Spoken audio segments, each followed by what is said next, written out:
Pemirsa, sejumlah kepala daerah yang merupakan nominator PLK Pria Kaum Bapak Sinode Gemim ramai-ramai mengundurkan diri. Para kepala daerah nominator kategorial Komisi Pelayan Kaum Bapa yang mengundurkan diri yakni Franky Wongkar, Bupati Minahasa Selatan, Richard Swalang, Wakil Wali Kota Manado, Karol Senduk, Wali Kota Tomohon, Robi Dondokambe, Wakil Bupati Minahasa, Royke Roring, Bupati Minahasa. Doni Wongkar, Bupati Minahasa Selatan, salah satu nominator ini menyatakan pengunduran dirinya dengan alasan fokus pada tugas pemerintahan, namun ia tetap melakukan pelayanan. Saya menyatakan saya lebih memilih untuk melakukan pelayanan di Rayon Minahasa Selatan.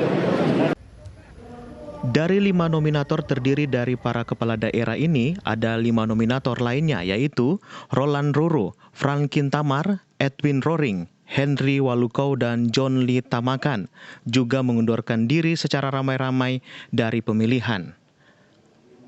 Pemilihan Komisi Priam Kaum Bapa Sinode Gemim berlangsung di Sport Hall dan Convention Center Kota Bitung, terletak di Kompleks Stadion Dua Saudara. Pemilihan diikuti oleh 1.070 pemegang hak suara yang merupakan ketua pria kaum bapa jemaat dari 7 wilayah Gemim. Dari 35 dominasi, tersisa 25 calon yang bisa dipilih termasuk Wali Kota Bitung Maurits Mantiri.